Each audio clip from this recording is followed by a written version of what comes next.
In the isolated wilderness of Maine, 3 women operated what seemed to be a religious sanctuary for over 3 decades. 600 women arrived searching for spiritual healing. Less than half of them ever made it back home. Those who did return came back fundamentally transformed. The Maine State Archives contained testimony from one survivor that was so deeply disturbing, authorities refused to release it to the public for more than 100 years. Tonight, we expose what truly occurred behind the stone walls of the Convent of Eternal Tears. Before we move forward with the story of the Convent of Eternal Tears, let me be clear that this channel isn't meant for everyone.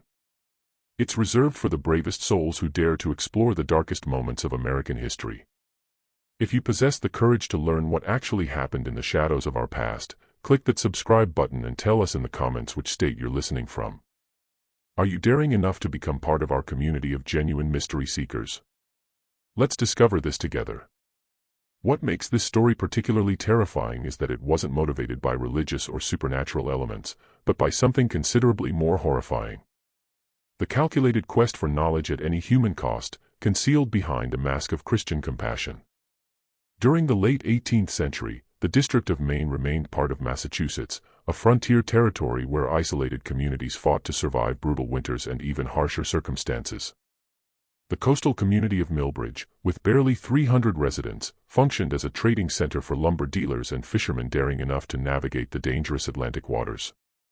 15 miles inland through thick forest marked solely by Native American hunting paths lay a piece of land that would become associated with unimaginable atrocities. The Ashford women came to Millbridge on a gloomy October morning in 1798. Their horse-drawn wagon held puzzling crates and medical supplies that attracted curious looks from local residents. Mother Superior Agatha Ashford descended from the wagon carrying herself like European nobility. A remarkable woman in her early 40s with silver-streaked raven hair and penetrating gray eyes that seemed to absorb every detail around her. Her speech carried the polished accent of educated English society, and her demeanor suggested someone accustomed to authority and complete submission. Sister Prudence Ashford emerged next, a tall, thin woman of 30 with pale skin and hands that moved with the exact grace of a skilled craftswoman. Her fingers were long and pale, displaying an unusual steadiness that would later prove essential to her horrific work. Unlike her superior, Prudence spoke little, observing the world through light blue eyes that exposed nothing of her inner thoughts. When she did speak, her voice carried hints of a Scottish accent, refined but with an underlying coldness that made even tough frontiersmen feel uneasy. The youngest of the 3, novice Temperance Ashford, appeared barely past 22. She possessed an eerie beauty that captured immediate attention. Jet black hair, flawless skin, and dark eyes that seemed to contain ancient mysteries. But something disturbing lurked beneath her beauty. A quality that made mothers instinctively pull their children closer whenever she walked by. Her smile never touched her eyes, and she had a disturbing tendency to examine people as if they were specimens in a collection. The Ashford women claimed to be Anglican nuns escaping religious persecution in England, hoping to create a new order in the American frontier. They carried impressive letters of recommendation from English church officials, documents that would later be exposed as skilled forgeries. Their narrative proved convincing enough to satisfy the Protestant community of Millbridge, who viewed the presence of educated religious women as a refining influence on their rough frontier settlement. Using gold coins that appeared endless, the sisters bought nearly 200 acres of isolated forest land from a thankful widow who had struggled to pay her deceased husband's debts. The amount they paid, tripled the property's appraised value, raised suspicions but also guaranteed enthusiastic cooperation from local officials. They immediately employed every accessible carpenter, mason, and laborer in the area to build their religious retreat. The structure that rose from the wilderness over the next 8 months resembled no religious building the workers had ever seen. 3 stories of gray stone extracted from the nearby coast with walls thick enough to silence any noise coming from inside. The windows were notably small and positioned high on the walls, making it impossible to see inside from ground level. Most unusual was the basement level, which required significant excavation and reinforced foundations far beyond what would be necessary for simple storage. When questioned about the peculiar architecture, Mother Superior Agatha explained with a peaceful smile that penitence requires solitude and solitude requires appropriate containment. Our sisters in England have discovered that spiritual healing works best when the penitent is fully removed from worldly diversions. This explanation satisfied most listeners, though some older workers privately questioned why a house of God needed to resemble a fortress so closely. The Ashford women supervised every construction detail with careful precision. They demanded specific modifications that appeared odd to the builders. Reinforced doors with heavy locks, drainage systems capable of handling large liquid volumes, and ventilation shafts that seemed more appropriate for a hospital than a convent.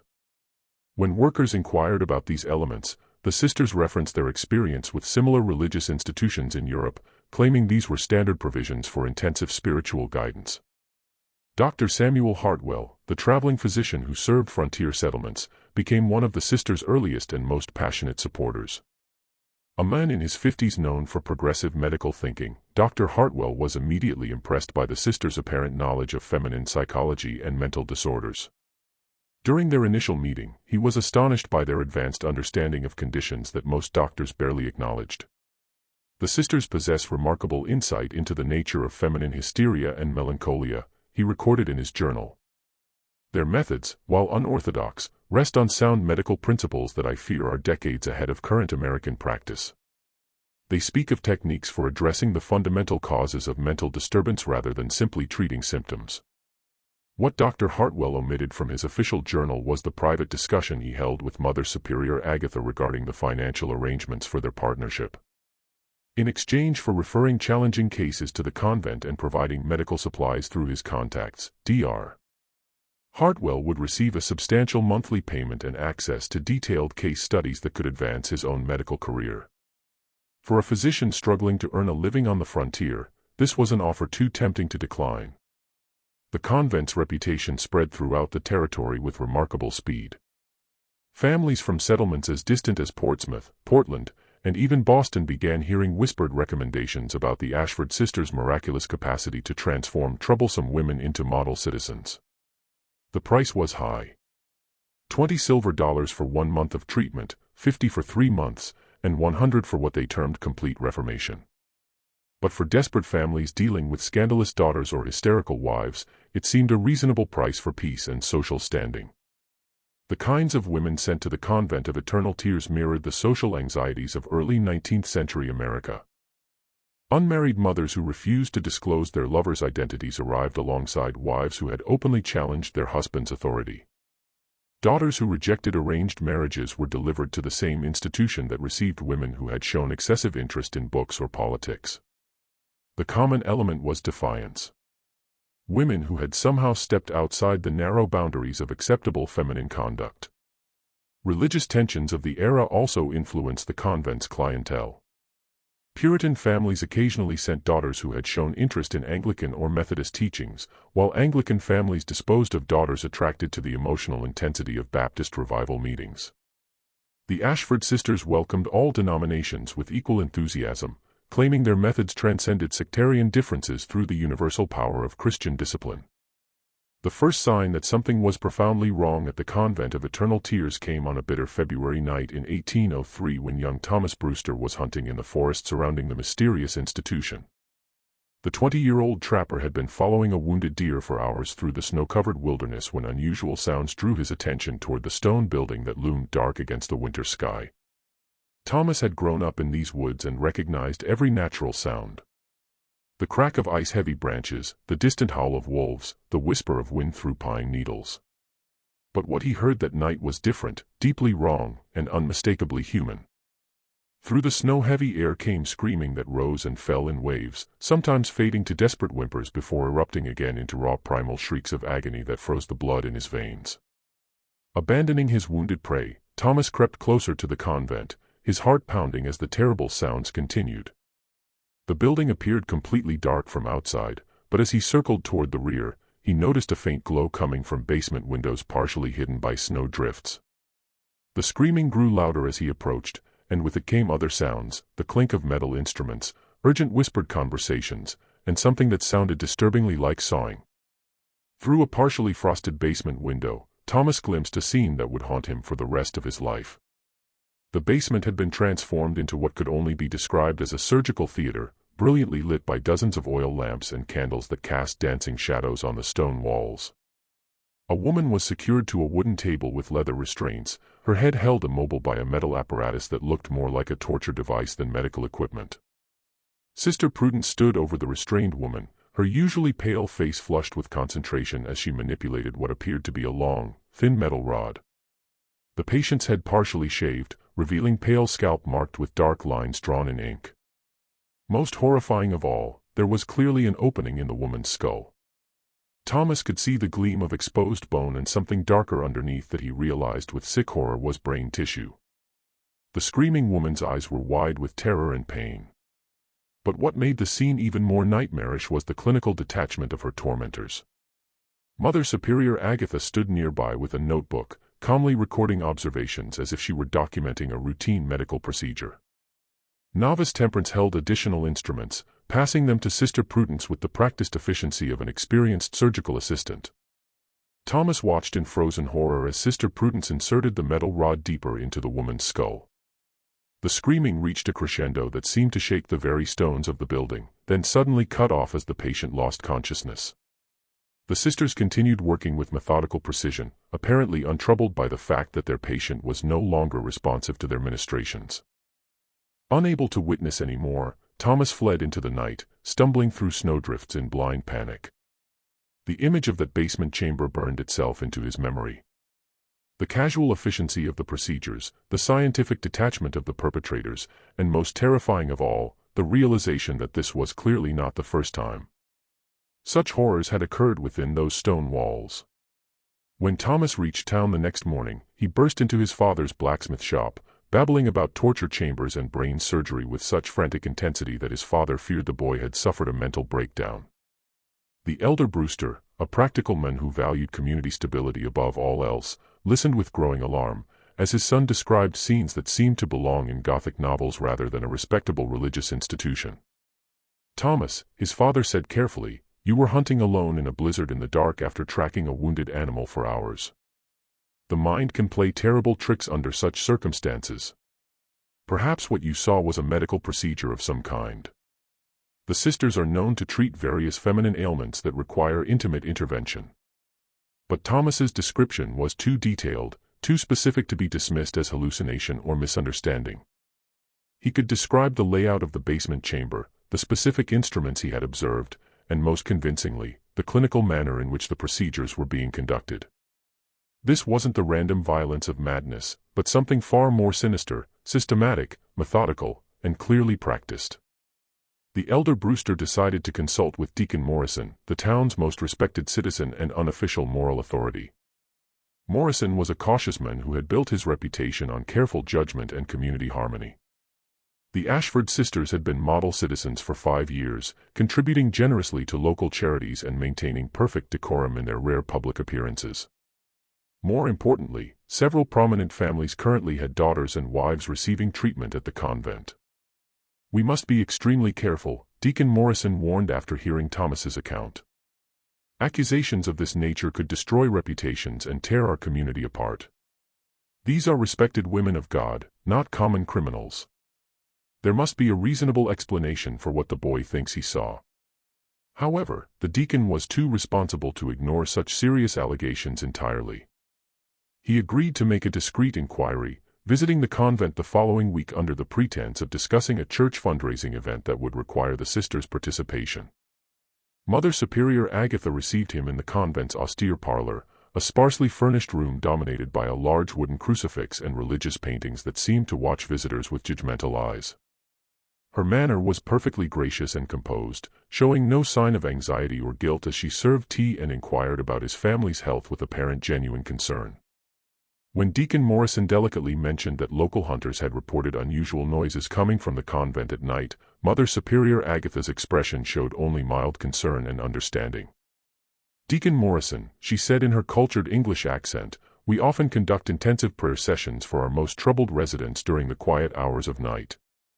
The process of spiritual cleansing can be quite vocal, particularly for women who have lived lives of sin and moral corruption." She explained that many of their patients arrived in states of severe spiritual distress possessed by demons of pride, lust, and rebellion that fought desperately against the purifying power of Christian discipline. Some women, she continued with sympathetic sadness, have allowed evil to take such deep root in their souls that the process of extraction requires considerable effort. The sounds your hunters heard were likely the cries of demons being cast out through the power of prayer and penance. The explanation was delivered with such sincerity and theological sophistication that Deacon Morrison found himself nodding in agreement. The concept of spiritual warfare was familiar to all frontier Christians, and the idea that particularly corrupted souls might require extreme measures for their salvation was not unreasonable within the religious context of the era. Mother Superior, Agatha then offered to show him through the upper levels of the convent, leading him through Spartan but clean dormitory rooms where several women sat in silent contemplation. The residents appeared calm and deeply absorbed in prayer or meditation, though Deacon Morrison noticed they seemed unusually subdued, moving with mechanical precision rather than natural human spontaneity. When he attempted to make eye contact with them, they seemed to look through him rather than at him, as if their attention was focused on something invisible in the distance. When the deacon asked about visiting the basement levels, Mother Superior Agatha explained that they served as the convent's intensive spiritual counseling facilities for women requiring the most focused attention. "I'm afraid it would be inappropriate for a man to witness such intimate procedures," she said with a modest smile. "Some of our treatments for feminine spiritual corruption require private examination of the soul that would compromise the patient's dignity if observed by male eyes." The explanation seemed reasonable within the social conventions of the time, and Deacon Morrison left the convent feeling reassured that Thomas Brewster had indeed misinterpreted what he had witnessed. However, something continued to trouble him during the ride home. A subtle wrongness that he couldn't quite identify, but couldn't shake from his thoughts. The women he had observed seemed too quiet, too controlled, moving with an unnatural uniformity that reminded him more of sleepwalkers than conscious human beings, and there had been a smell throughout the building that he couldn't quite place. Not just the expected odor of medicine and cleaning solutions, but something else underneath. Something that reminded him uncomfortably of the battlefield hospitals he had visited during the Revolutionary War, where the stench of blood and suffering had been so thick it seemed to coat the inside of his throat. Following Deacon Morrison's visit, the Ashford sisters implemented additional security measures that made their operations even more secretive. The loud screaming that had alerted Thomas Brewster was replaced by an eerie silence that somehow seemed more ominous than the previous nocturnal disturbances. Local families continued sending their troubled women to the convent, and the sisters continued accepting them with open arms and increasingly sophisticated promises of transformation. However, observant residents began noticing disturbing patterns that suggested something was fundamentally wrong with the treatments being administered behind those stone walls. Women who entered the convent for spiritual correction often emerged months later as completely different people, not reformed or redeemed, but somehow fundamentally altered in ways that defied explanation. Mary Prescott had been a spirited young woman of 19 known throughout Millbridge for her quick wit, infectious laughter, and stubborn independence that had scandalized her family by refusing 3 marriage proposals from suitable young men. Her parents, mortified by her public displays of willfulness, had finally sent her to the convent for 6 months of spiritual guidance to prepare her for proper married life. When Mary returned home, her parents were initially delighted by the transformation. Gone was the rebellious daughter who had argued about everything from household duties to religious doctrine. In her place was a docile, blank-eyed woman who spoke only when directly addressed and never expressed personal opinions or desires. She accepted the first marriage proposal that came her way with mechanical compliance, showing no emotion or preference about the match. But as weeks passed, Mary's parents grew increasingly concerned about their daughter's condition. She displayed no recognition of favorite foods, cherished possessions, or childhood friends. When shown letters she had written before her treatment, she stared at them without comprehension, as if looking at documents written by a complete stranger. Most disturbing of all, she showed no emotional reaction to anything. Neither joy nor sorrow, pleasure nor pain seemed to register in her consciousness. Dr. Hartwell, when consulted about Mary's condition, praised the sisters' work as a complete success. "The patient has been cured of the mental defects that made her unsuitable for marriage and motherhood," he declared confidently. "The rebellious spirit that caused her family such distress has been completely eliminated through proper spiritual discipline." However, Mary's mother noticed details that troubled her deeply. Her daughter bore unusual scars on her scalp, partially hidden by her hair, but visible during washing and brushing. The scars formed a pattern that suggested some kind of deliberate procedure rather than accidental injury. When questioned about them, Mary showed no memory of how they had been acquired, stating simply that she remembered nothing about her time at the convent except praying very hard to become a better woman. Similar transformations occurred with increasing frequency as the convent's reputation spread throughout New England. Hannah Morse, sent for treatment of melancholia following the death of her infant son, returned home after 3 months as an unnaturally cheerful woman who claimed to have no memory of ever having a child. When shown the baby's clothing and toys, she displayed no recognition or emotional response, as if that entire chapter of her life had been completely erased from her memory. Elizabeth Thornton's case was perhaps the most disturbing.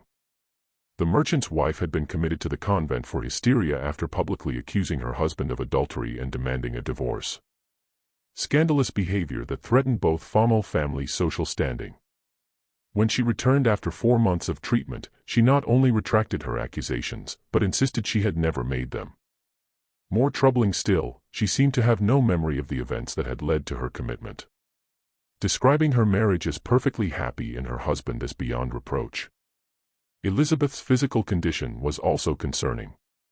She complained of severe headaches that left her bedridden for days at a time.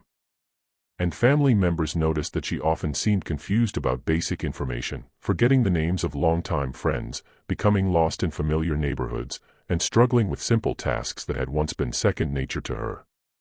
Like the other reformed women, she bore mysterious scars on her scalp and claimed no memory of how they had been acquired.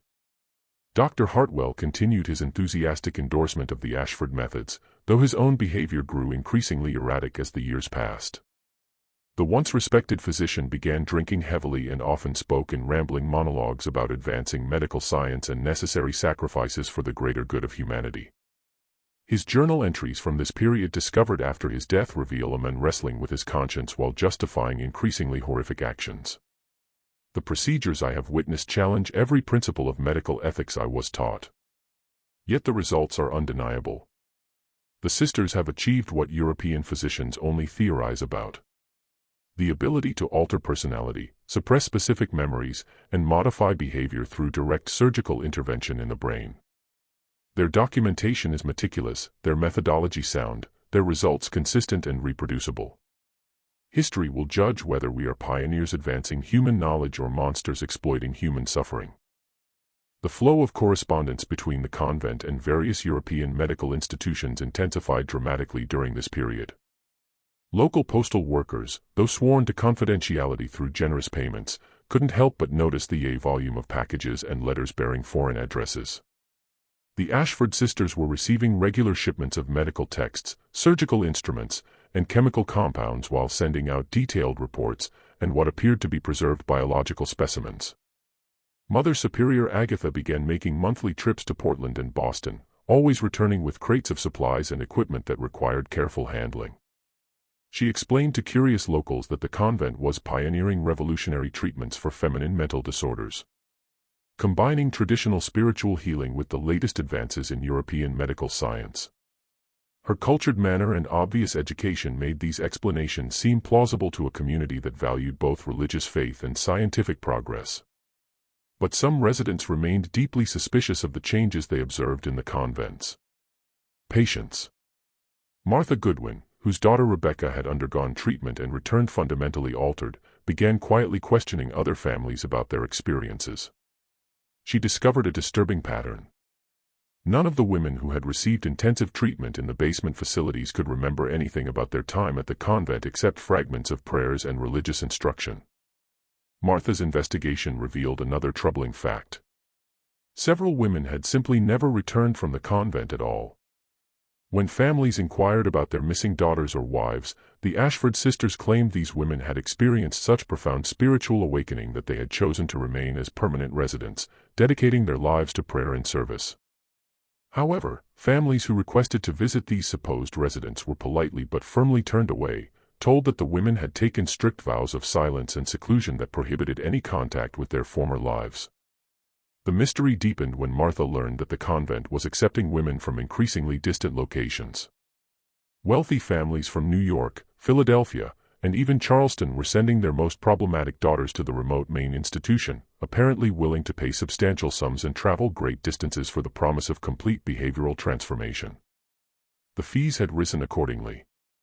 The sisters now charged up to $500 for what they termed comprehensive reformation, a process that typically required 6 months and guaranteed permanent elimination of all undesirable traits and tendencies. As the convent entered its second decade of operation, the Ashford sisters had established themselves as recognized authorities on feminine mental disorders throughout the medical communities of both America and Europe. Their carefully crafted reputation attracted attention from some of the most prominent physicians and researchers of the era. Men who were fascinated by the detailed case studies and remarkable success rates documented in the sisters' regular correspondence with medical institutions.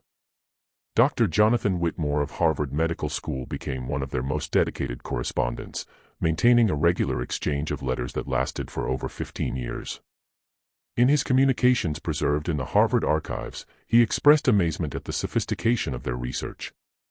"Your documentation of behavioral modification techniques surpasses anything I have encountered in contemporary European literature. The precision with which you correlate specific physical interventions with predictable personality changes suggests a level of understanding that our profession will not achieve for decades." What Dr. But Whitmore didn't realize was that he was reading clinical descriptions of procedures that would later be recognized as primitive forms of lobotomy, trepidation, and systematic brain damage. The Ashford sisters had developed a sophisticated understanding of cranial anatomy and brain function through years of unrestricted experimentation on human subjects, accumulating knowledge that legitimate researchers could only theorize about based on animal studies and post-mortem examinations. The sisters' research methodology was disturbingly thorough. They maintained detailed records of each patient's personality traits, behavioral patterns, and psychological characteristics before treatment, then documented every aspect of their experimental procedures with scientific precision.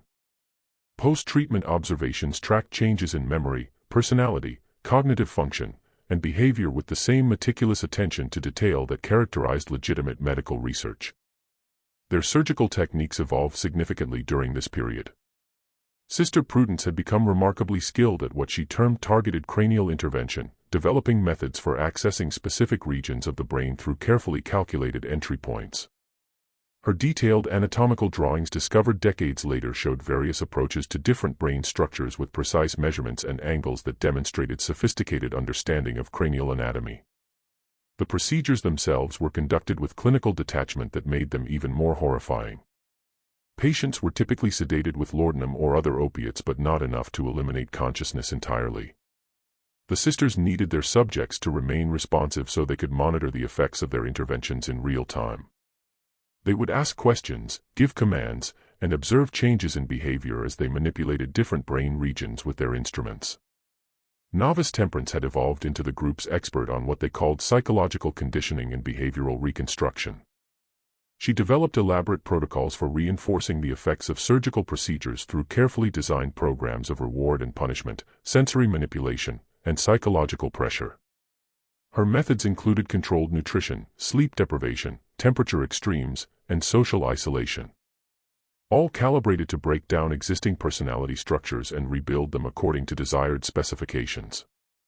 The sisters also pioneered the use of various chemical compounds to enhance their experimental results. Through their network of medical contacts, they obtained access to substances that wouldn't be available to mainstream medicine for decades. They experimented with different drug combinations, documenting their effects on consciousness, memory, and susceptibility to psychological manipulation with the same systematic approach they brought to their surgical work. By 1815, the convent had processed over 400 women through their various treatment programs. The sisters maintained detailed statistical records showing success rates that exceeded 90%, though their definition of success was the complete elimination of whatever personality traits or behaviors had prompted a patient's commitment to their care. Women who died during treatment were recorded as failures and their bodies preserved for further study. The scope of their operations expanded dramatically during this period. They began accepting what they termed research volunteers, typically destitute women with no family connections who were offered food, shelter, and modest compensation in exchange for participating in experimental treatments designed to advance medical understanding of the feminine mind. These women, often prostitutes, vagrants, or widows with no means of support, provided the sisters with test subjects for their most experimental procedures. The documentation from these experiments, later discovered in hidden archives throughout the convent, reveals a systematic approach to human experimentation that was both methodical and horrifying.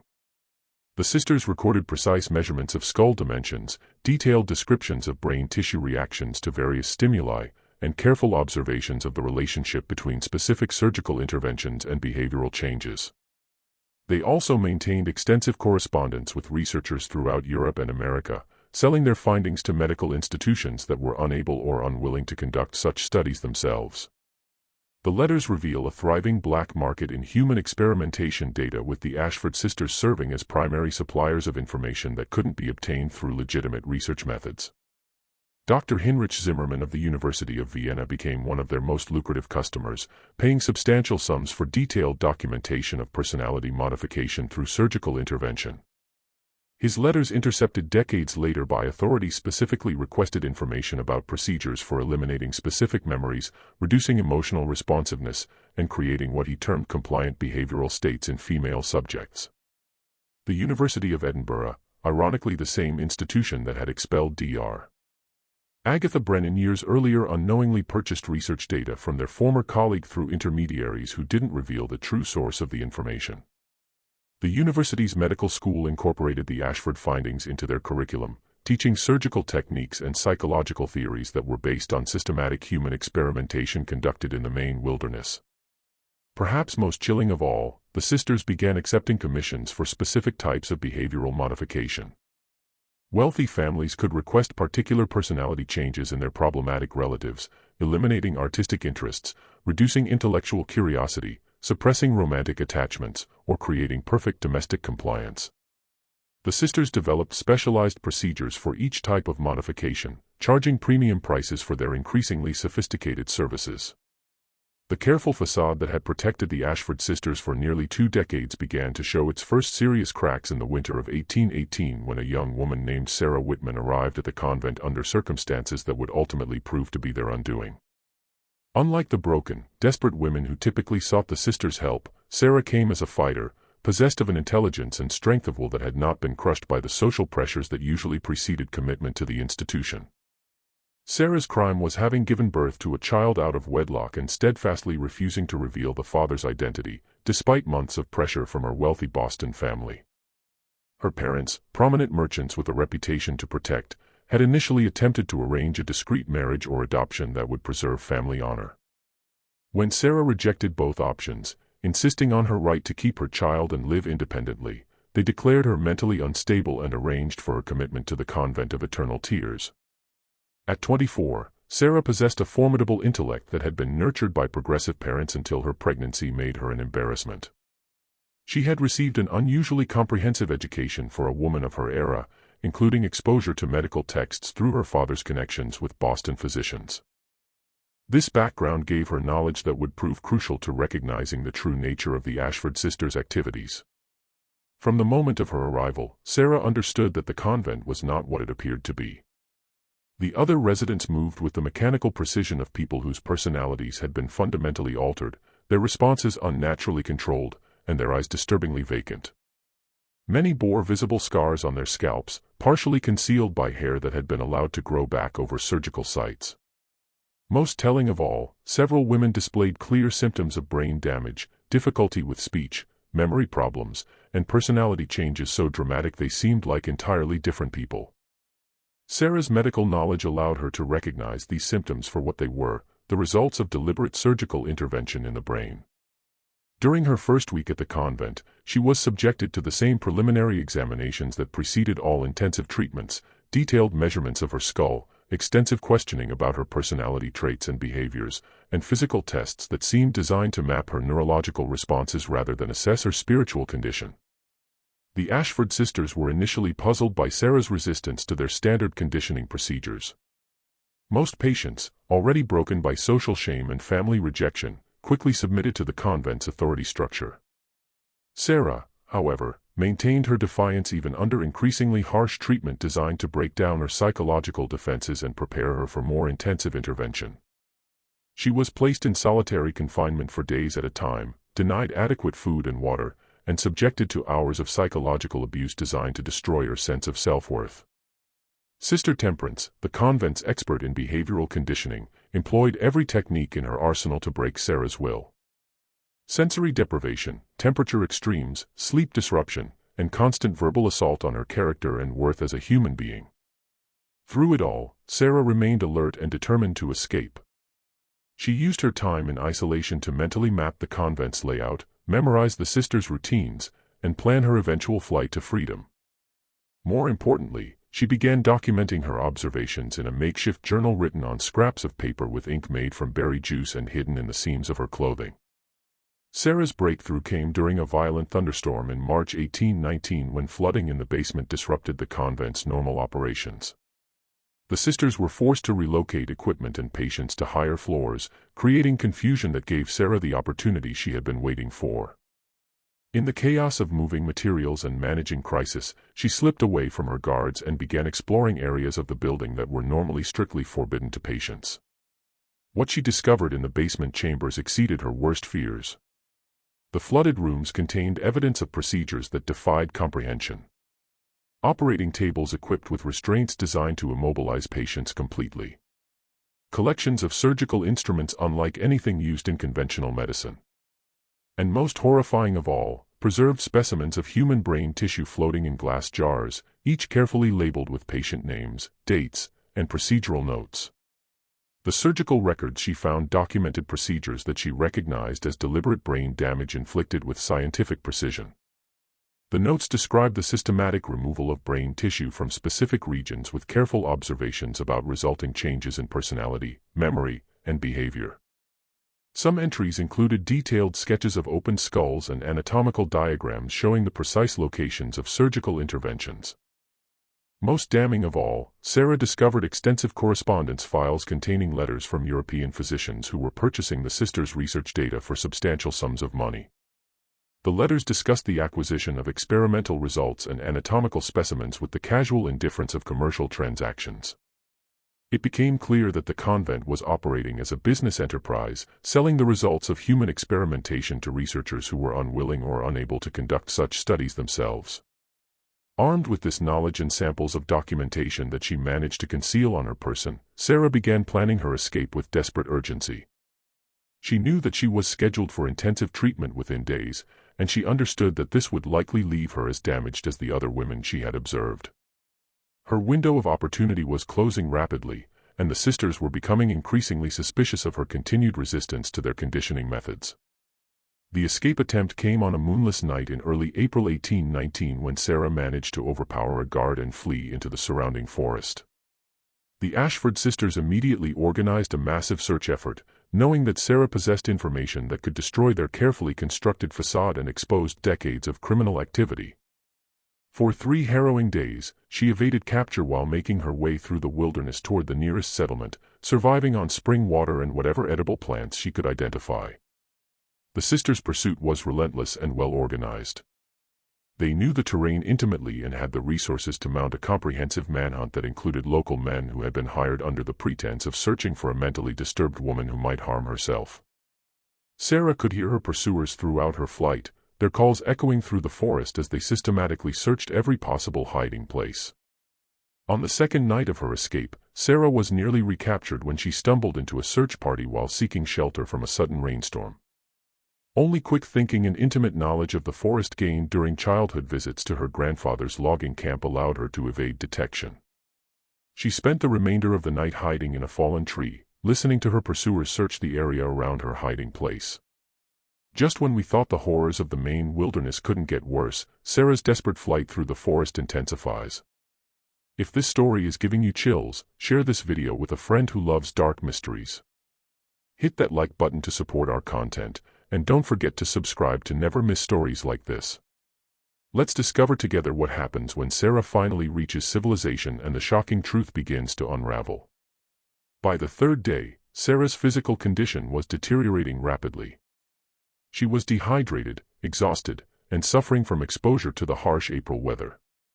Her feet were bleeding from walking barefoot over rough terrain, and she was beginning to show signs of hypothermia. But her determination to reach safety and expose the Ashford sisters' crimes drove her forward despite her body's protests. The breakthrough came when she encountered a trapper named Joshua Meadows, who was checking his lines in the early morning hours. Initially suspicious of this wild-looking woman emerging from the forest, Joshua's attitude changed dramatically when Sarah began describing specific details about the convent that only someone with inside knowledge could know. Her desperation was genuine. Her injuries were real, and her story was too detailed and consistent to be the product of mental illness. Joshua provided Sarah with food, warm clothing, and most importantly, safe passage to the sheriff's office in Millbridge. But even as they traveled together, Sarah remained terrified that the Ashford sisters would find her before she could tell her story to authorities. She had seen enough of their operations to know that they had resources and connections that extended far beyond their isolated convent. When Sarah Whitman finally reached Sheriff William Hawthorne's office in Millbridge on April 18, 1819, her appearance and wild claims initially met with the same skepticism that had greeted Thomas Brewster's account 16 years earlier. Sheriff Hawthorne, a practical man who prided himself on level-headed judgment, assumed he was confronting another victim of wilderness exposure and mental breakdown. Sarah's story of systematic human experimentation seemed too fantastic to be credible, too horrific to be real. However, several factors distinguished Sarah's testimony from typical accounts of disturbed individuals. First, her detailed knowledge of the convent's interior layout matched information that had never been made public. She could describe not only the general structure of the building, but specific details about the basement chambers, the arrangement of equipment, and the locations of hidden storage areas that only someone with extensive inside access could know. More importantly, Sarah had managed to steal several crucial documents during her escape. Surgical notes, correspondence with European medical institutions, and patient records that provided concrete evidence of the Ashford sisters' activities. These documents, written in clinical language, but describing procedures that would be considered war crimes by modern standards, left no doubt about the systematic nature of the horrors being conducted at the convent. The first document was a surgical log covering procedures performed on 23 different women over the course of 8 months.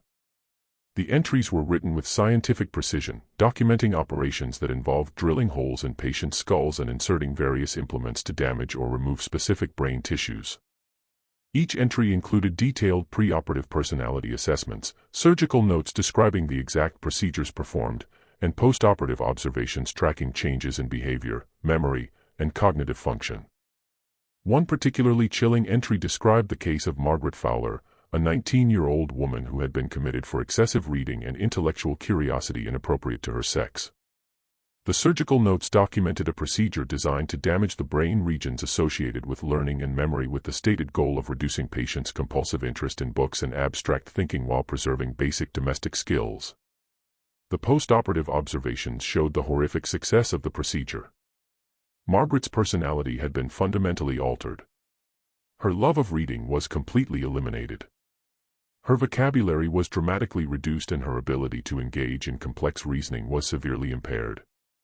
The notes concluded with satisfaction that patient now displays appropriate feminine docility and shows no interest in activities beyond basic household tasks. The second document was even more damning. A detailed correspondence file containing letters from Dr. Heinrich Zimmermann of the University of Vienna negotiating the purchase of cranial intervention research data for the sum of 4,000 Austrian florins. The letters specifically requested documentation of techniques for eliminating undesired memories and personality traits through surgical modification of brain structure. Dr. Zimmermann's correspondence revealed the existence of an international network of researchers who were purchasing human experimentation data from the Ashford sisters. Universities in Edinburgh, Berlin, and Paris were all receiving regular reports detailing the results of procedures that would be banned under any civilized legal system. The sisters were essentially operating as commercial suppliers of information that legitimate researchers couldn't obtain through ethical means. The third document was perhaps the most horrifying. A patient catalog listing over 600 women who had been processed through the convent's various programs since 1798. The catalog was organized by type of treatment received with detailed annotations describing the specific procedures performed on each patient and their ultimate disposition.